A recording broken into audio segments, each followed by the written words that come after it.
Hello, everyone. I'm here with acting coach Kennedy Brown, who happens to be my own acting coach. Hi, Kennedy. Hello. Thank you for joining me on this conversation. I would like to ask you, because I know a lot of students, I have a lot of questions. I think a Okay. lot of your students probably want to get to know more about you, and then a lot of people who don't know about you. So Mhm. let's start off with, how did you become an acting coach? Um,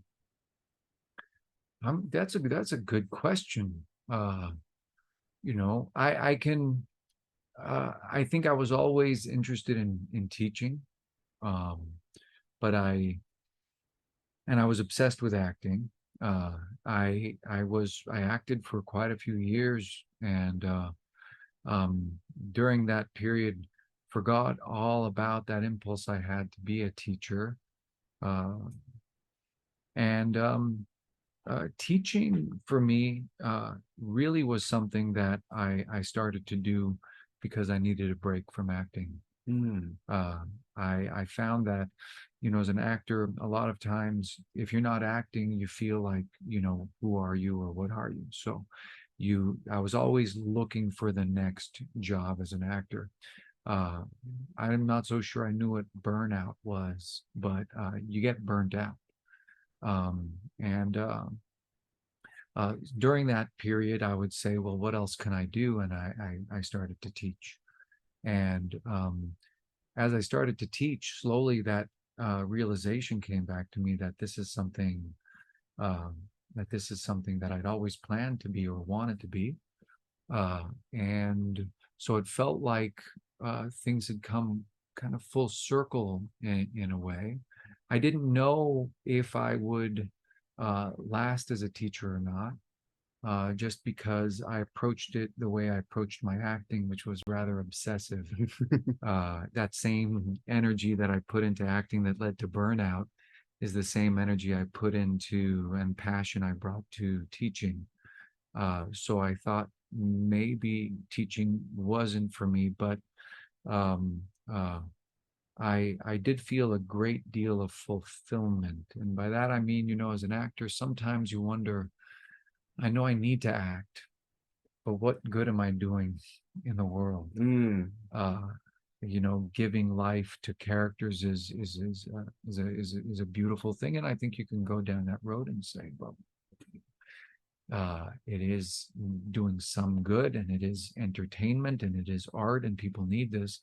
But as a teacher, I felt that immediate sense of, uh, and as an acting coach, I get that immediate sense of uh, uh, freeing somebody, helping somebody connect, getting them, supporting them into that next job, uh, seeing the smile on their face, having them leave this studio going, I can't wait to get to that audition, which they often say is just a real rewarding thing. So, How did the fascination with the voice and body come about? uh, Was it early yeah. on, being an acting coach, or did that slowly come about afterwards? No. Um, uh, I first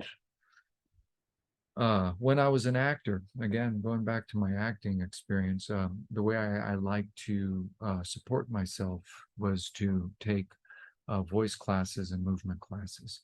Acting classes in general were a little too involved for me. Hmm. If I was busy auditioning, if I was busy working on a project, uh, I wanted some support. uh, I felt I got the best support from voice classes and movement classes. Acting classes were a little bit more, and I don't want to simplify too much, but a little bit more like, well, do it like this, do it like that, or very involved, you know, but I was involved with my own projects. So I needed, uh, I found a great deal of support going to classes. Uh, but in general, I could just show up to a voice class and show up to a movement class without having to do quote unquote homework. And, but they would free me.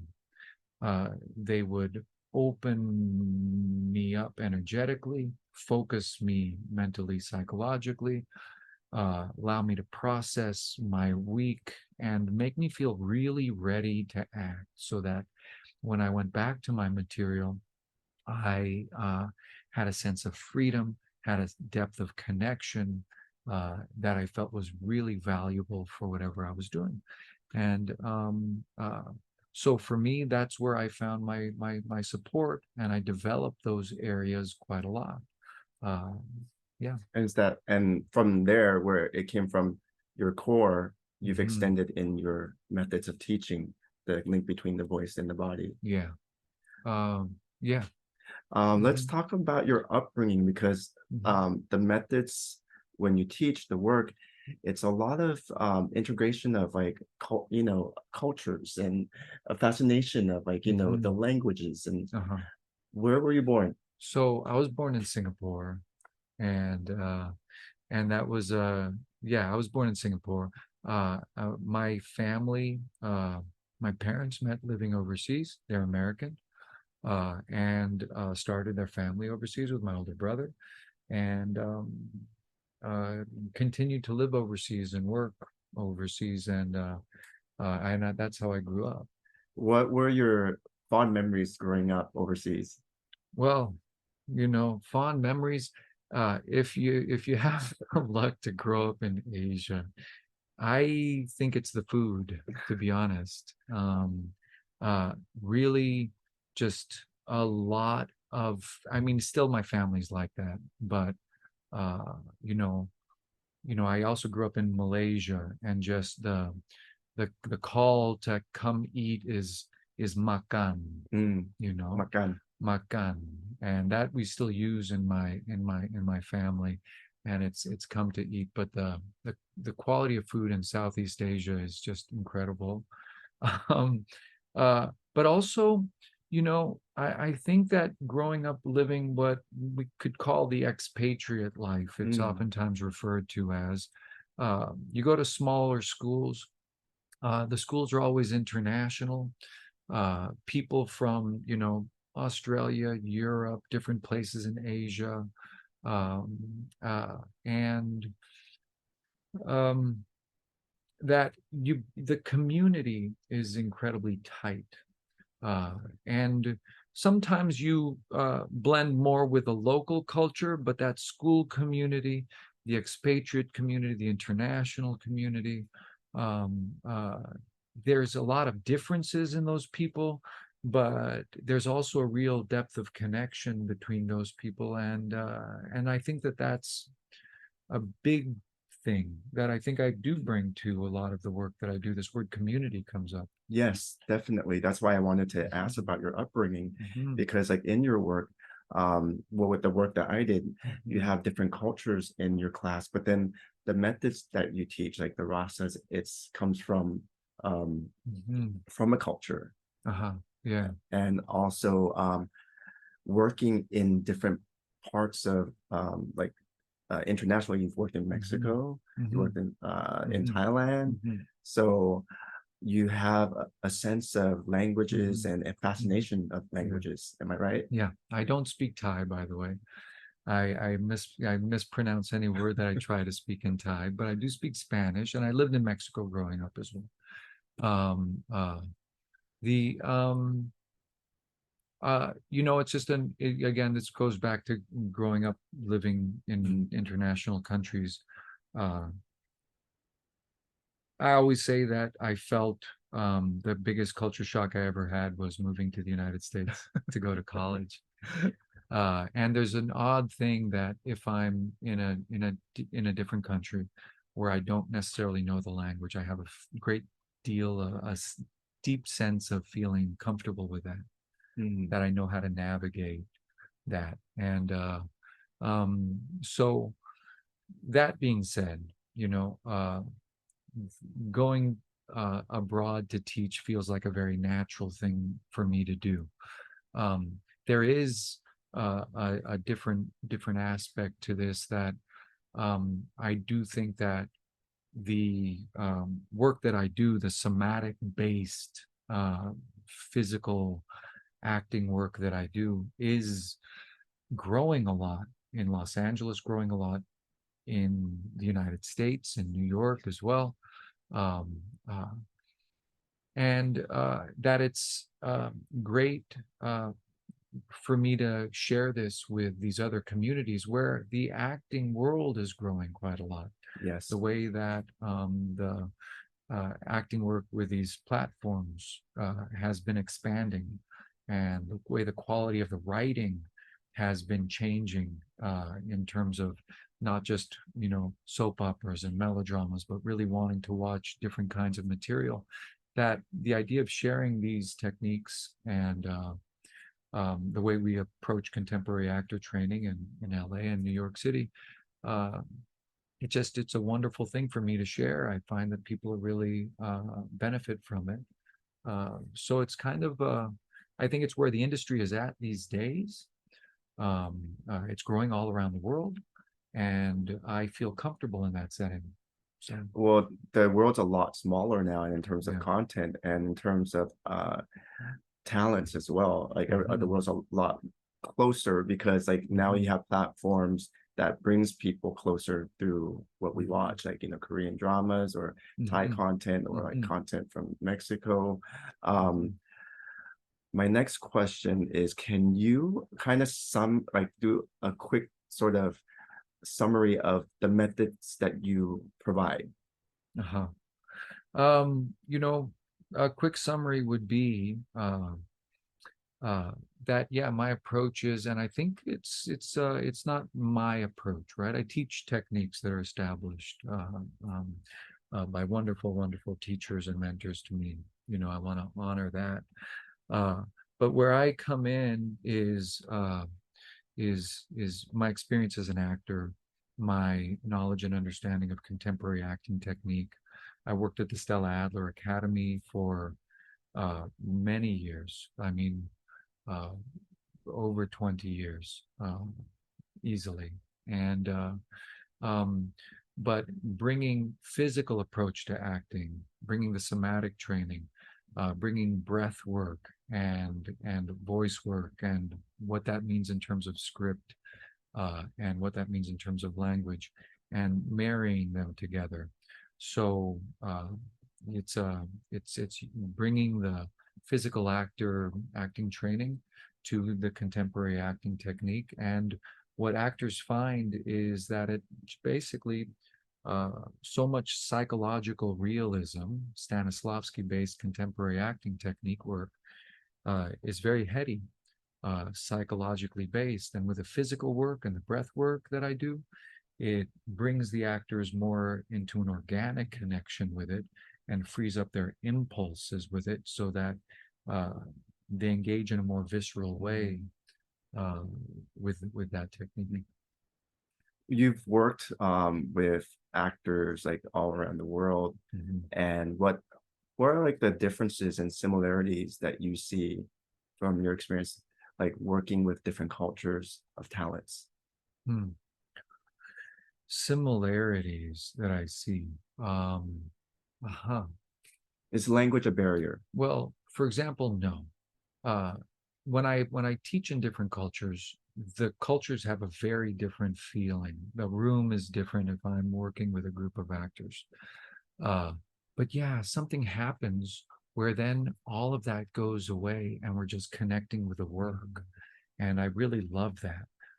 So there, wherever I go, there is this deep seated passion to want to connect deeply to the work, to uh, feel a depth of and a fulfillment of expression in the work, and that exists wherever I go. Um, you know, uh, and I mean, so I guess it's passion, but it's also play. You Mm. know, uh, that actors love to get to this place where they want to just play. Mm. And sometimes I'll call it, this thing happens in a room when I'm working where it's as if we all feel like we're capable of doing anything. And we feel a sense of a loss of judgment. and a sense of depth of connection and a freedom uh, to uh, that we feel like we're ready to do anything, and that exists, I think, wherever I go. And it's really that's really at the center of what we're looking for with a physical acting.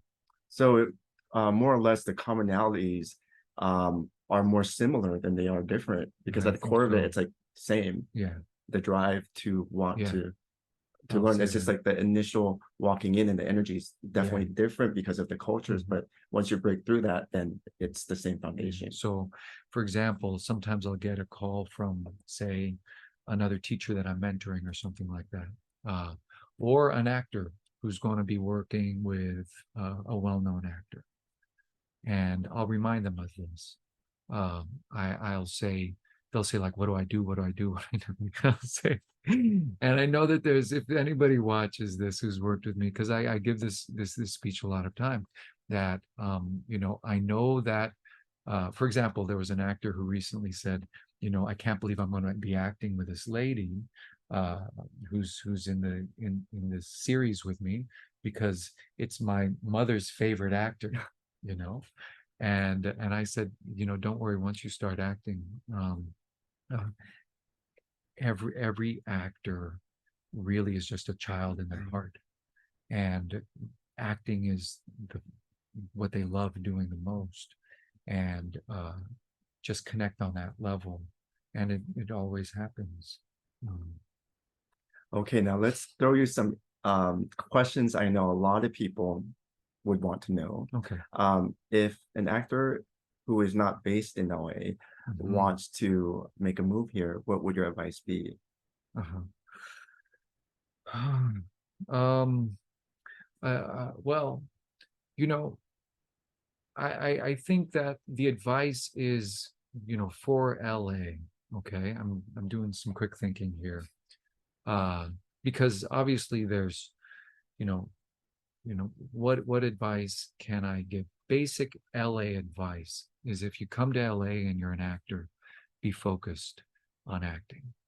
Uh, LA's full of distractions, and I think acting is full of distractions.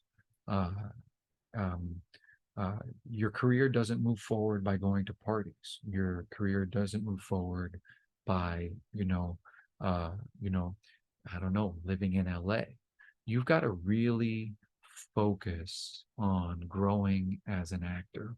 And, yes, there's the business side, but there's the craft side as well. And you have to take the craft side in incredibly seriously, on whatever that means to you, but be focused. Don't get distracted. Don't think that just being here is going to um, uh, uh, lead to anything. By that I mean that LA is a very comfortable place. It's a beautiful day outside right now. Yes. And it's nice to go to pools, nice to go to the beach, it's nice to hang out in cafes and things like that. But your life will go nowhere very fast, and you'll look back and say, what have I done with my time? Uh, in general, the people who are really focused, with time, do very well, but it's your obligation to stay focused. Now, that can mean a lot of things: being in class, getting an agent, getting work. There's different paths there, but stay focused. Thank you for that advice. Mhm. To take your class, do you need to come from an acting background or need to be pursuing acting? Mhm. To take my class, Yeah. uh, I love mixed levels. I'm just going to say that right away, meaning that, say somebody hasn't really pursued acting very much, um, uh, the qualities that they bring into one of my classes can be really wonderful for everybody else who have maybe been at it for a long time and are a little jaded. And so I find mixed levels to be very good. My classes should be challenging to anybody who takes it, no matter what your level. Now, if I meet you, if you come to my class, maybe for some reason we decide that taking my class isn't the right step for you, I recommend foundation programs, whether it's, the Adler technique, which I have a lot of experience with. I know some wonderful, wonderful Meisner teachers and things like that.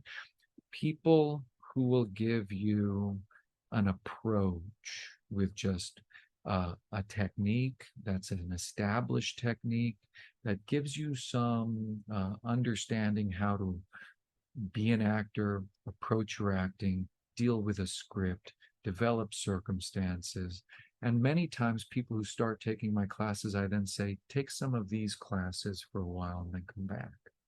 Um, uh, I do love to work with people who are at the stage of gone to university, had their foundation training, are actively auditioning in Los Angeles. I'll love to work with those actors very much. But I'll take actors at any level. Hmm. Mhm. So Kennedy, is there like a word or a phrase that gets you going A word or phrase that gets me going for for anything in life? I know in class, the one word that we hear as your students over and over again is interesting. interesting. You say that a lot. I But I wouldn't mean, say- like, is there anything that, you know, yeah. something Uh-huh. that you wake up to or something you've heard before? I'm gonna think about this. Let me think. Explore, is a big word that I love, um, and I can talk about in a lot of ways, meaning that giving ourselves permission to explore is a letting go of result-oriented mentality. And it's a nice key into creativity and feeling of freedom and of expression. Anything that leads away from that mentality, which is uh, uh, the result-oriented mentality. Any word into exploration, play, okay? Um, Play might be a good one too. Explore and play. They're both really good. Yeah. Thank you so much, Kennedy. Okay. You're welcome. Thank you for the session. Thank you, Thank you. guys. Thank you. Nice to meet you guys.